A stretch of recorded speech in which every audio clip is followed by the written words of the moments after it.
మనము ప్రతిరోజు భగవంతుడి ముందు ఏదో ఒక శ్లోకం చదువుతూ ఉంటాం. ఒక్కసారి చెప్పండి, మనం చదివే శ్లోకము అర్థం తెలుసుకొని చదువుతున్నామా? లేక అలవాటుగా చదువుతున్నామా? పోనీ చదివే శ్లోకాలు సరైన ఉచ్చారణతో చదువుతున్నారని మీకు నమ్మకం ఉందా? ఎందుకంటే ఉచ్చారణ తప్పితే దాని అర్థమే మారిపోతుంది. అర్థం తెలిసి చదవకపోతే ఫలితం సగానికి పడిపోతుంది. మనం దేవుడి దగ్గర చదివే ప్రతి శ్లోకం కూడా సంస్కృతంలోనే ఉంటుంది. ఇది అందరికీ తెలిసిన విషయమే. అంటే సంస్కృతం వచ్చిన వాడే శ్లోకాలు చదవాలా అంటే కాదు. చదివే శ్లోకం ఉచ్చారణ సరిగ్గా ఉందా లేదా అనేది పట్టించుకోము, అదే సమస్య. రెండోది, అర్థం తెలుసుకొని చదవము. ఇదే మనం చేసే రెండో తప్పు. శ్లోకం అంటే కేవలం పదాలు కాదు, అది ఒక శక్తి. ఒక్క అక్షరం తప్పు పలికిన శ్లోక అర్థమే మారిపోతుంది. శ్లోకంలో జీవం పోతుంది. చాలా మందిని చూస్తుంటాం, ఫాస్ట్ గా చదువుతూ ఉంటారు, కానీ ఉచ్చారణ సరిగా ఉండదు, తప్పులు దొల్లుతూ ఉంటాయి. కాబట్టి ఎన్ని శ్లోకాలు చదివాము అన్నది కాదు, ఎంత కరెక్ట్ గా చదువుతున్నాం అన్నదే ముఖ్యం. ఎంత అర్థవంతంగా చదువుతున్నాము అనేదే ముఖ్యం. శ్లోక శక్తి మనలో ప్రవహించాలి అంటే శ్లోకం సరైన శబ్దం పలకాలి. శ్లోకాలన్నీ సంస్కృతంలోనే ఉండడానికి కారణం ఏంటంటే సంస్కృత భాష దైవిక భాష కాబట్టి ప్రతి అక్షరానికి ఒక వైబ్రేషన్ ఉంటుంది దానిలో. ఆ వైబ్రేషన్స్ మన మనసు పైన, శరీరం పైన ప్రభావాన్ని చూపిస్తాయి. కాబట్టి ఏ శ్లోకం చదివినా సరే ప్రొనౌన్సియేషన్ కరెక్ట్ గా ఉండాలి, అర్థం తెలుసుకొని భావయుక్తంగా చదవాలి. ఉదాహరణకు ఒక సినిమా చూస్తున్నాం అనుకోండి, దాన్ని అర్థం చేసుకుంటూనే చూస్తాం కదా. ఒక పాట వింటున్నాం అనుకోండి, అర్థం తెలుసుకుని దాన్ని రిపీట్ చేసుకుంటూ ఉంటాం. మరి శ్లోకం అర్థం తెలుసుకోకుండా సంవత్సరాల తరబడి అలవాటుగా చదువుతూ ఉంటాం. అలా చదివితే అది పెదాల మీద మాత్రమే ఉంటుంది, కానీ అర్థం తెలుసుకొని చదివితే, ఉచ్చారణతో చదివితే అది మనసులో కూడా నిలబడిపోతుంది. అది మన నాడీ వ్యవస్థను కదిలిస్తుందన్నమాట. ఒక శ్లోకానికి ఉచ్చారణ అనేది శరీరం అనుకుంటే, శ్లోకానికి అర్థము ఆత్మతో సమానం. ఆ రెండు కలిస్తేనే శ్లోకం పరిపూర్ణమవుతుంది, లేదంటే కేవలం అలవాటవుతుంది. అందుకని ఇక మీదట మనం చదివే ప్రతి శ్లోకం కూడా సరైన ఉచ్చారణతో అర్థం తెలుసుకొని చదువుతాం. దీనివల్ల మనలో పాజిటివ్ మార్పుని మనమే గమనిస్తాం. శ్లోకంలో భక్తి ఎంత ముఖ్యమో ఉచ్చారణ కూడా అంతే ముఖ్యం. ఉచ్చారణ ఎంత ముఖ్యమో అర్థం తెలుసుకోవడం కూడా అంతే ముఖ్యం. సంస్కృతంలో ప్రతి అక్షరానికి ఒక శబ్దం ఉంటుంది. ఆ శబ్దం మారితే దాని అర్థమే మారిపోతుంది. అందుకని శ్లోకం చదివేటప్పుడు కొన్ని నియమాలు పాటించాల్సి ఉంటుంది. దీన్ని సప్త నియమాలు అంటారు. దీనిలో మొదటిది సంయుక్తాక్షరాలు. సంయుక్తాక్షరాలు అంటే రెండు లేదా అంతకంటే ఎక్కువ అక్షరాలు కలిసినప్పుడు వచ్చేటువంటి శబ్దం అన్నమాట. ఉదాహరణకి త్ర, ష్య, ర్య, వీటిని చదివేటప్పుడు ఒకే అక్షరం మాదిరిగా చదవాలి. ఇంకో విషయం ఏంటంటే సంయుక్త అక్షరం వచ్చినప్పుడు దాని ముందున్న అక్షరం పైన ఆఘాతం పడుతుంది. ఆఘాతం అంటే సింపుల్ గా చెప్పాలి అంటే స్ట్రెస్ చేసి బలంగా పలకడం అన్నమాట. అంటే ఆ అక్షరాన్ని స్పష్టంగా బలంగా పలకాలి. త్ర అన్న దానిలో త్ ప్లస్ రా ఉంది. త్ అంటే పుల్లు, త్ అనే ఆ పుల్లు కూడా పూర్తిగా వినిపించాలి. కాబట్టి ముందున్న అక్షరంతో కలుపుకుంటూ చదువుతామన్నమాట. ఉదాహరణకి భక్తి అన్నామనుకోండి, భ మీద ఆఘాతం పడుతుంది. కాబట్టి భక్ ప్లస్ తి, భక్తి. కీకి తావత్తు అనేది సంయుక్త అక్షరం, కాబట్టి దాని ముందు ఉన్న అక్షరం పైన ఆఘాతం పడుతుంది అంటే భా మీద ఆఘాతం పడుతుంది. భక్ ప్లస్ తి అని కలిపి చదువుతామన్నమాట. అంటే అక్షర శబ్దం అనేది మింగకూడదు.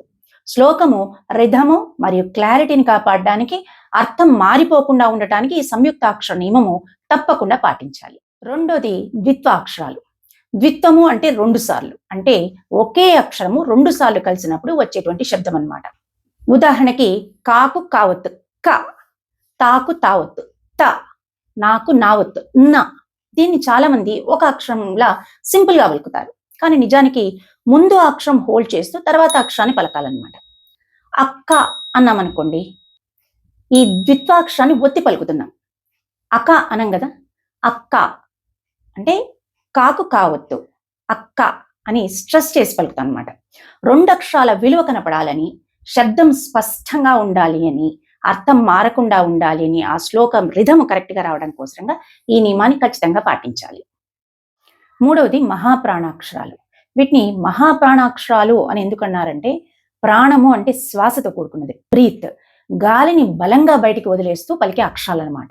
ఉదాహరణకి ఖ, ఛ, ఫ ఇలాంటి అక్షరాలు ఏవి పలికినా కూడా గాలి బయటికి బలంగా వస్తుంది. అంటే ఇలాంటి మహాప్రాణాక్షరాలు పలికేటప్పుడు ఎదురుగా కొవ్వొత్తి ఉన్న, వెలుగుతున్న కొవ్వొత్తి అయినా కూడా కొండెక్కాలి అని చెప్తారు. అంటే అంత బలంగా పలకాలి అని దీని అర్థం అనమాట. ఉదాహరణకి ధర్మం అని ఉందనుకోండి, ఈ పదంలో ధ అనేది మహాప్రాణాక్షరం, దాన్ని ధ అని స్ట్రెస్ చేసి బలంగా పలకాలి. దాన్ని మనము ధర్మం అన్నాం అనుకోండి, అది అర్థం మారిపోతుంది, శ్లోకానికి ప్రాపర్ వైబ్రేషన్ అనేది తప్పిపోతుంది. కాబట్టి మహాప్రాణం పలికేటప్పుడు ధ అని స్ట్రెస్ చేసి పలకాలి. సంస్కృత శ్లోక శబ్దము ప్యూరిటీని కాపాడే అక్షరాలు అన్నమాట ఇవి. కాబట్టి ఆ శబ్ద ధ్వని ఆ రకంగానే రావాలి. 4వది దీర్ఘాక్షరాలు. శ్లోక ఉచ్చారణలో దీర్ఘాక్షరాలు ప్రాధాన్యత చాలా ఉంటుంది. దీర్ఘం అంటే ఎక్కువ సమయం ఆ అక్షరాన్ని పలకాలన్నమాట. అంటే అక్షరాన్ని కొద్దిగా పొడిగించి పలకాలి. ఆ అంటే షార్ట్గా పలికినట్టు, ఆ అంటే దీర్ఘం తీసి పలికినట్టు అనమాట. ఉదాహరణకి ఆ, ఊ, మా, వీటిని దీర్ఘ అక్షరాలు అంటారు. రామ అన్న పేరులో రా అనే దీర్ఘాక్షరం, కొద్దిగా లాంగ్ సౌండ్ ఇస్తున్నాం. అలా ఇవ్వకపోతే మీనింగే మారిపోతుంది, రమ అవుతుంది. కాబట్టి దీర్ఘ అక్షరాలు అనేవి చాలా ఇంపార్టెంట్. తర్వాత 5వది హ్రస్వాక్షరాలు. హ్రస్వము అంటే తక్కువ సమయం పలికేది. ఉదాహరణకి అ, ఉ, మ లాంటి అక్షరాలు. ఇందాకటి ఎగ్జాంపులే తీసుకోండి. రామ అనే పేరులో రా దీర్ఘాక్షరం అయితే మా హ్రస్వాక్షరం. శ్లోకం చదివేటప్పుడు ఎప్పుడైనా సరే గుర్తుపెట్టుకోవాల్సింది, హ్రస్వాక్షరం దీర్ఘంగా పలకకూడదు, దీర్ఘాక్షరాన్ని హ్రస్వంగా చేయకూడదు. 6వది అనుస్వరం. ఉచ్చారణలో చాలా సూక్ష్మమైందే అయినప్పటికీ కూడా చాలా ముఖ్యమైన అంశం ఇది. అనుస్వరాన్ని 0 గుర్తుతో సూచిస్తారు. నాసిక శబ్దం, నాసల్ సౌండ్ అన్నమాట, అంటే ముక్కు ద్వారా వచ్చేటువంటి శబ్దం. ఇక్కడ గుర్తుపెట్టుకోవాల్సింది ఏంటంటే, అనుస్వరము ఎప్పుడూ ఒకేలాగా ఉండదు. అది దాని తర్వాత వచ్చే అక్షరాన్ని బట్టి దాని ధ్వనిని మార్చుకుంటూ ఉంటుందన్నమాట. అంటే తర్వాత వచ్చే అక్షరం ఏ వర్గానికి చెందిందో ఆ వర్గంలో 5వ అక్షర ధ్వనిని కలిగి ఉంటుందన్నమాట. అసలు వర్గాలేంటి, వాటి ధ్వని ఏంటి అంటే అంత ప్యూర్ గ్రామర్కి వెళ్లాల్సిన అవసరం లేదు. కానీ ఆ 5 వర్గాలేంటో బేసిక్ నాలెడ్జ్ అయితే తెలుసుంటేనే ఈ అనుస్వర ఉచ్చారణ అనేది పలకడం ఈజీ అవుతుంది. వర్గాలు అనేవి 5. క, చ, ట, త, ప అనే 5 వర్గాలు. ప్రతి వర్గంలో 5 అక్షరాలు ఉంటాయి. ప్రతి వర్గంలో 5వ అక్షరాన్ని అనుగుణంగా అనుస్వరం అనేది ఆధారపడి ఉంటుంది. ఉదాహరణకి సంచార అనే పదం తీసుకుందాం. దీన్ని మనము ఏ రకంగా పలుకుతాం? జనరల్గా సంచార అంటాం. కానీ సంస్కృత భాష పలికేటప్పుడు నియమాలకు అనుసారంగా పలకాలి. ఈ పదంలో సంచార అన్న పదంలో అనుస్వరం తర్వాత ఉన్న అక్షరం చావర్గంలో ఉంది. అంటే చావర్గంలో 5వ అక్షరం ఇని, కాబట్టి అనుస్వరాన్ని ఇనిగా పలుకుతుంది, ఆ ధ్వని ఇనిగా పలుకుతుంది. సంచార అని అనాలన్నమాట. ఈ 5 వర్గాలు కాకుండా ఇతర అక్షరాలు వచ్చినా పొల్లుమాగా కానీ లేదా ఆ అక్షర శబ్దమే వచ్చే విధంగా పలకాలన్నమాట. అనుస్వరం అనేది మారిపోతున్న మాస్క్ లాంటిది. మన నోరు, నాలుక, పెదాలు వచ్చే శబ్దానికి అనుగుణంగా మారడానికి కన్వీనియంట్ ఉండడం కోసరంగా వచ్చే శబ్దానికి సిద్ధమవుతాయి అన్నమాట. దానికోసరంగా ఇలాంటి అనుస్వరం ఉచ్చారణ అనేది జరుగుతుంది. సంస్కృత శ్లోకం అనేది ఒక ప్రవాహంలా ఉండడానికి, శ్లోక రసం పరిపూర్ణంగా ఉండడానికి, శ్లోక లయ అర్థము మారిపోకుండా ఉండటానికి ఈ అనుస్వర ఉచ్చారణ అనేది చాలా ఉపయోగపడుతుంది. ఇక 7వది విసర్గ. విసర్గ శ్లోక ఉచ్చారణలో కీలక పాత్ర పోషిస్తుంది. చాలా మంది దీన్ని పెద్దగా పట్టించుకోరు, కానీ శ్లోకం దీని వల్లనే పరిపూర్ణమవుతుంది. విసర్గని ఈ గుర్తుతో సూచిస్తారు. ఇది చిన్నగా వచ్చే శ్వాస శబ్దం అన్నమాట. హ హ లాంటి గాలి బయటకు రావాలి. ఉదాహరణకి నమః అన్న దానిలో నమ అని ఆపకుండా హ అనే శ్వాస బయటకు వస్తోంది, అది నమః అవుతుంది. అంటే ఆ విసర్గ పూర్తిగా పలుకుతున్నాం అనమాట. విసర్గ జనరల్గా ముందున్న అక్షరాన్ని అనుసరిస్తుంది, కానీ కొన్నిసార్లు దాని తర్వాత వచ్చేటువంటి అక్షరాన్ని బట్టి శబ్దం కొద్దిగా మారుతూ ఉంటుంది అనమాట. పైన ఎగ్జాంపులే తీసుకోండి.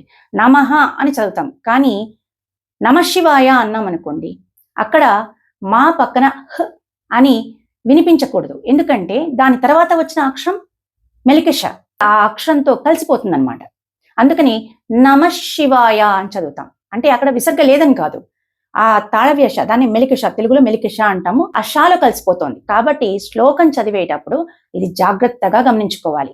సో సంస్కృత శ్లోకాలు క్లియర్గా ఉచ్చారణ కరెక్ట్గా చదవాలి అంటే ఇప్పుడు నేను చెప్పినటువంటి నియమాలు చాలా ముఖ్యం. ఇలాంటి చిన్న చిన్న నియమాలను పాటిస్తూ పోతే గనక శ్లోక ఉచ్చారణ పూర్తిగా ఉంటుంది, శ్లోక అర్థం కూడా మారదు. సో శ్లోక నియమాలు మీకు క్లియర్గా అర్థమయ్యాయి అనుకుంటాను. ఈ వీడియో పైన మీ అభిప్రాయాన్ని కమెంట్ రూపంలో చెప్పండి. మీరు మా ఛానల్ని ఫస్ట్ టైం చూస్తున్నట్లయితే సబ్స్క్రైబ్ చేయడం మాత్రం మర్చిపోవద్దు. మా ఛానల్లో వచ్చేటువంటి ప్రతి వీడియో మీ దాకా రీచ్ అవ్వాలి అంటే పక్కనున్న బెల్ ఐకాన్ని ప్రెస్ చేసి పెట్టుకోండి. మా ఛానల్లో వచ్చేటువంటి ప్రతి వీడియో మీరు ఈజీగా చూడగలుగుతారు.